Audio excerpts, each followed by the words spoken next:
नमस्कार दोस्तों, मैं आपकी दोस्त वंदना आप सबके साथ हूँ।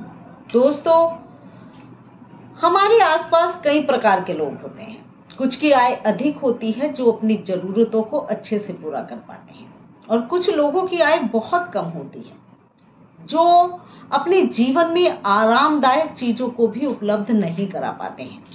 तो कुछ लोग होते हैं जो कम आय में भी नेक और नीति के रास्ते पर चलना पसंद करते हैं, और कुछ लोग होते हैं कि अपने जीवन को आरामदायक बनाने के लिए बुरे कार्यों करने में पीछे नहीं हटते हैं, चाहे उन्हें कोई भी रास्ता अपनाना पड़े, लेकिन वो चाहते हैं कि उनका जीवन सुख सुविधाओं से भरा हुआ हो।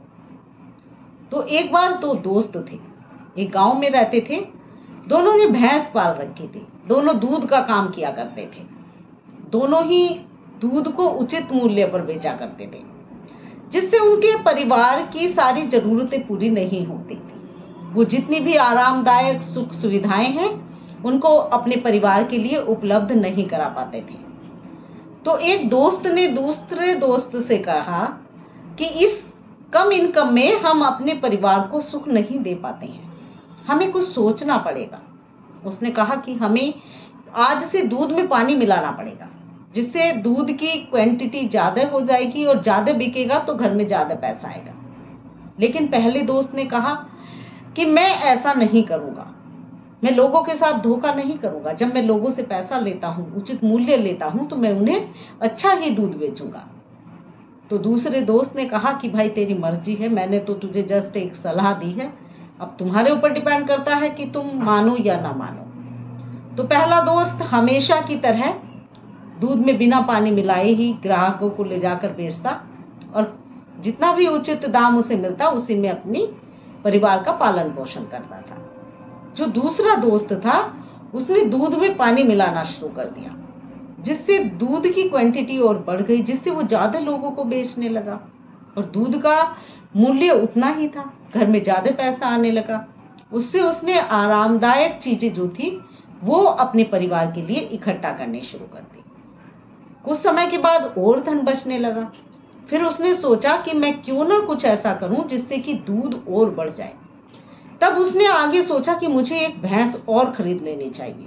तब उसने और पैसा इकट्ठा किया और फिर एक भैंस खरीद कर ले आया, जिससे कि अब दूध दुगना होने लगा।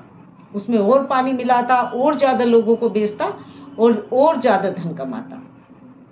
एक दिन वह व्यक्ति अपनी भैंस को नदी में नहला रहा था।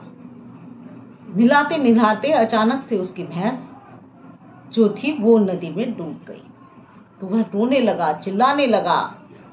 सुनकर लोग इकट्ठा हो गए कि भाई क्या हुआ क्या हुआ। सबने उस भैंस को बहुत नदी में ढूंढा, लेकिन वह भैंस फिर वापस हाथ नहीं आई। वो पानी के प्रवाह में बहती हुई आगे चली गई। दोस्तों, यही होता है हमारे जीवन में। जब हम गलत तरीके से धन को इकट्ठा करते हैं तो वो हमें सुख में तो देते हैं, लेकिन कुछ समय के लिए देते हैं। हमें लगता है कि हम गलत तरीके से धन कमाएंगे तो उससे हमारा जीवन सुखमय हो जाएगा, लेकिन ऐसा नहीं होता। ऐसे लोग जो गलत तरीके से धन को कमाते हैं और अपने परिवार के ऊपर खर्च करते हैं, अपने फैमिली मेंबर्स के ऊपर खर्च करते हैं, अपने रिश्तेदारों के ऊपर खर्च करते हैं, उसका फल तो उसे भोगना ही पड़ता है। व्यक्ति खुद तो दुख भोगता ही है, साथ में उनके बच्चे दुष्चरित्र और बेईमान बनते हैं। बुरे कर्मों का फल बुरा ही होता है।